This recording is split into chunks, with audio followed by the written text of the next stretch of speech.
So we're going to move swiftly on to our AppDate. So can I hear a dreadful pun? Just what app doc? I'm glad you asked that. So we might be a little bit quicker today as time has been taken up.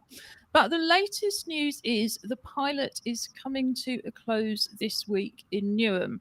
And that is because in another week's time, it will be rolled out across the UK. So they're going to take that week to take in all of the lessons, make a few changes. Probably not all of the changes that they may make later on, because as we've said before, there is a big difference once millions of people start using an app. But I think the central thing about it is the contact tracing, and it just works really, really well. And it was such a technical challenge when your phone is switched off.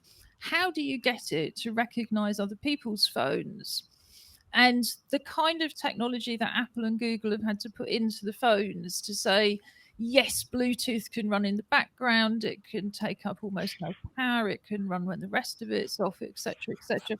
I'm as a bit of a geek myself, I'm kind of blown away by that, and also just how easy it is. It's so easy to download, it's so quick to install, it takes up hardly any space. The people we're dealing with are obviously not the people who were writing the code, but I'd certainly like to shake their hands. We've got a meeting tomorrow, as it happens, a kind of private meeting to give more of the final feedback. So, again, if you're out there listening, if you're in Newham, please let us know. How have you found the app? If you haven't downloaded it yet, you still can.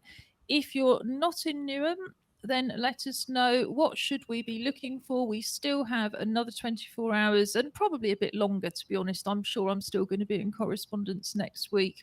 So anything that's been an access barrier for you or something that is a real plus for you, particularly if you've got perhaps kind of individual needs, that would be very helpful to know.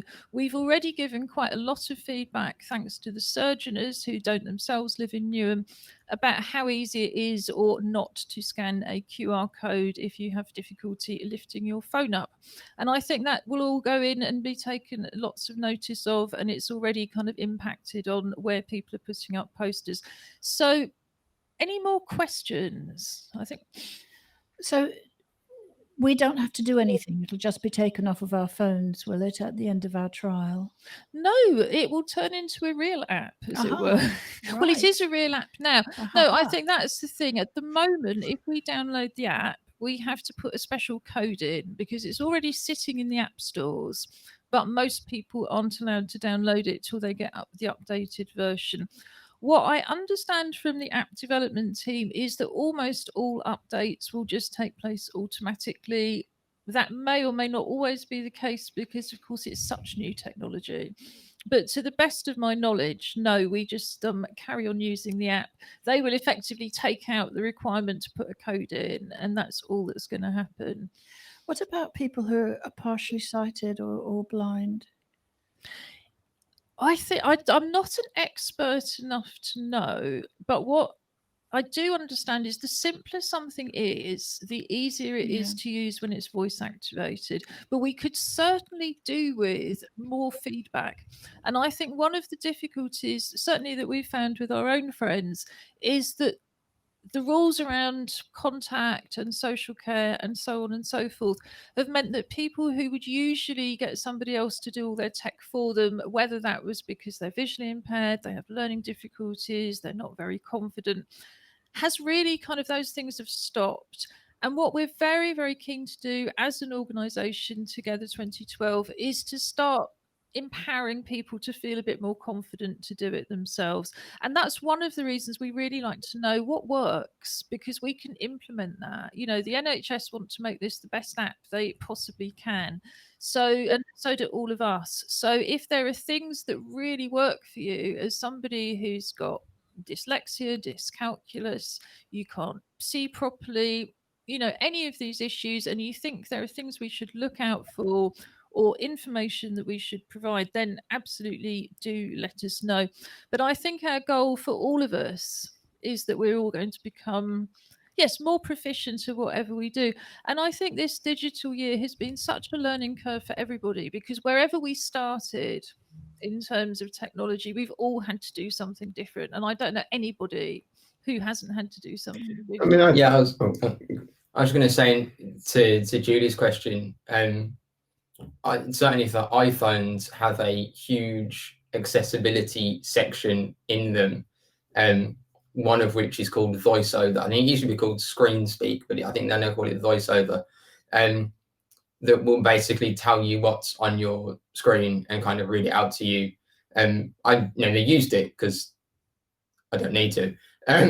But it goes as far as it will kind of describe images to you, and this is a tree or a dog or whatever. And I think it can do some kind of really powerful things. And even if you just need there's a magnifier to just make it bigger if that's all you need.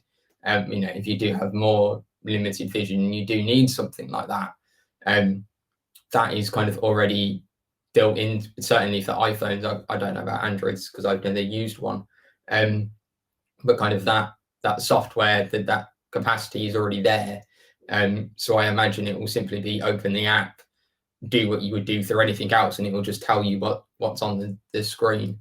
And I was going to say, I mean, I'd have thought that on the grounds that this stuff isn't going away anytime soon, that the next kind of iteration, the next kind of versions they're going to be looking at is actually that it alerts you to the fact that it's going to do it, in the same way as you go somewhere and it'll tell you there's Wi-Fi.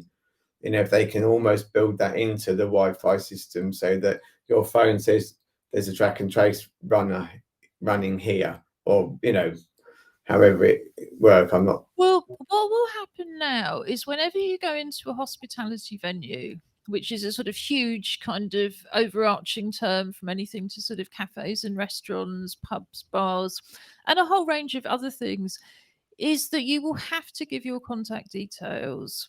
But alternatively, and I think we've picked this up before, if the app is successful in its ambition of being registered as a medical device, you may not have to do that if you're using the app. But you will always be asked to either scan a QR code poster as you enter a venue, hand over your details, or at the moment, if people are taking part in the app pilot, both. So the days where you could just sort of go in and out are sadly gone. And this is another reason why we are so keen to really focus on digital empowerment, because from now on, actually, you have to pre-book. So you want to go to the cinema, you can't just take that option of walking in and hoping that the place you want to see is free. All of these things are going to require booking. So we're going to be keeping AppDate as a regular Monday feature going forward from next week. We will, of course, continue to monitor the app, report back on progress, get your feedback, send that back to the NHS.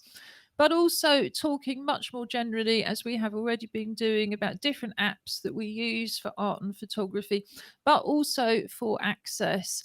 We haven't been a digital organisation in the past, so we don't hold all of that expertise, but we do have an engagement support worker who is learning all the time.